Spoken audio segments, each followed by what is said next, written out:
Përshëndetje Matilda, mirë se erdhe në këtë bisedë. Kjo është një fushat në fakt që ne e kemi ndërmarrë me mbështetjen e Bashkimit Evropian dhe rrjetit të Reporting Diversity Network me qëllim që të informojmë të rinjt shqiptar me raste konkrete, jo për të hedhur poshtë mundësinë e migrimit, largimit dhe realizimit të potencialit jashtë Shqipërisë, por për t'i ofruar atyre mundësinë që të marrin vendimin në mënyrë të informuar. Intervistën doja ta filloja të pyesja me pjesën e përvojës tënde të parë jashtë për të jetuar. Nuk ka qenë në Brukseli dhe nëse mund na tregosh si ka ndikuar ose jo përvoja e parë për të rikthyer brenda Bashkimit Evropian për të jetuar, apo çfarë ndodhi që vendoset të rilargohesh pas një periudhe pune në Shqipëri? Të parë shumë faleminderit Lutjona. Përvoja ime e parë jashtë Shqipërisë, siç dhe ti e përmendje, është përmes studimeve në Beograd dhe në Austri, dhe ka qenë një ndër periudhat më të bukura të jetës time. Ka qenë në një periudhë rreth një dekadë më përpara, kur informacioni nuk ishte aq i aksesueshëm sa edhe sot. Dhe normalisht, pasi i dhash vetes mundësinë për të studiuar në një vend të Bashkimit Evropian, doja të gjithë eksperiencën teorike të studimeve apo edhe praktike ta sillja në Shqipëri aq sa të mundesha. Kështu që vendosa të kthesh aty pja një mundësi vetes time në vendin tim, por edhe një mundësi vendit tim për mua.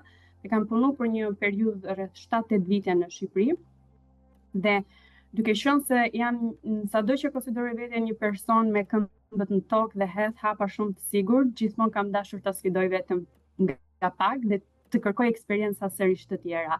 Dhe kështu ka ardhur krejt natyrshëm për mua edhe një eksperiencë pune për të rinjt që largohen nga Shqipëria, sikur kanë heqë dorë komplet përfundimisht nga Shqipëria, por në fakt nuk është ashtu. Jo gjithmonë është ashtu, sepse kam takuar plot të rinj shqiptar në Bruksel, të cilët punojnë fort dhe përfaqësojnë Shqipërinë në mënyrë shumë të denjë dhe përpiqen që të punojnë për përparimin e Shqipërisë, që të përfaqësojnë vlerat e Bashkimit Evropian për një të ardhme ku aty një të ardhme që na përket pikërisht në Bashkimin Evropian. Ndërkohë, ka qenë një ndërthurje ashtu sikur se thash, në arsyeve personale dhe profesionale dhe në aspektin personal. Mund të bëjmë thjesht pyetjen pse Brukseli, jo Berlini, jo Vjena apo një qytet tjetër evropian. Është për shkak se motra ime gjithashtu jeton këtu, ajo punon në një kompani ndërkombëtare dhe jemi më afër njëra tjetrës. Të ishe studente në një vend të Bashkimit Evropian ishte privilegj, ishte një status shumë i veçantë, sepse sistemi është i vendosur në atë mënyrë që ta lehtësoj integrimin e studentëve në qytetet që ata vendosin të studiojnë. Është një jetë e re që ndërton, familjat mungon, miqësitë nuk janë më aq të lehta sa kur je student, kështu që për mua personalisht ka qenë periudha më e bukur e jetës time, ka qenë periudha studentore. A ke patur ndonjë rast diskriminimi si kur ke qenë studente në vendet ku ke studiuar, në rajon në Beograd apo dhe në Austri në Graz, ose edhe në Belgjik gjatë kohës që punon? Ka patur në një moment diskriminimi për pjesën e të qenit vajzë, për pjesën e të qenit vajzë nga Shqipëria, apo ndonjë stres tjetër identiteti që ti mund të jesh ndjer, nëse ka patur raste? Patjetër që jam ndeshur me paragjykime dhe stereotipe në periudhën e studimeve, por tërësisht e mbaj mend si një periudhë shumë të bukur. Ndërkohë, do sjell një rast diskriminimi nga momenti i zhvendosjes në Bruksel. Diskriminimi nuk ka qenë në fakt sepse për shkak se isha shqiptare, por thjesht nga që isha e huaj.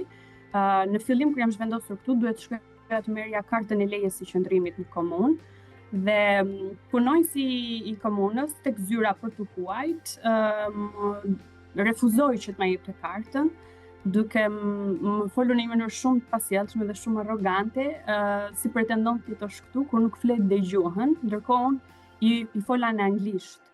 Dhe asnjëri nga gjuhët vendase nuk i dija në fillim sepse nuk është se më duheshin për punën, unë tani kam mësuar gjuhët, por ajo është një moment që më ndodhi shumë herët, nuk e prisja dhe nuk kam për të harruar asnjëherë. Do t'i rekomandoja absolutisht të rinjt të provojnë një eksperiencë studimore fillimisht jashtë, sepse eksperienca studimore do t'i ndihmojë më shumë për të kuptuar dhe veten e tyre a e përballojnë një jetesë jashtë Shqipërisë, sepse duhet të jesh edhe fort emocionalisht dhe psikologjikisht, sepse do të jetosh larg familjes, larg miqve. Ndërkohë, për sa i përket eksperiencave, kushdo që kërkon një eksperiencë profesionale jashtë Shqipërisë, do t'ju rekomandoja patjetër që të sigurohen që kanë punën para se të vendosen. Unë mendoj që kjo është idealja, të kenë një plan të sigurt, dhe pastaj nëse këto vendime i kanë marrë, patjetër duhet studiojnë pak qytetin ku do shkojnë, sa i sigurt, ku do jetojnë. Brukseli, për shembull, të themi edhe ato mitet e jetesës jashtëzakonshme dhe të bukur, ka qenë për mua një shok kulturor, gjetja e akomodimit, gjetja e një apartamenti, ka qenë me të vërtet e jashtëzakonshme, kërkesa shumë e lartë për të përgjetur një apartament. Dhe këto janë vështirësi që në fillim duhet t'i kenë parasysh që nuk është aq e lehtë.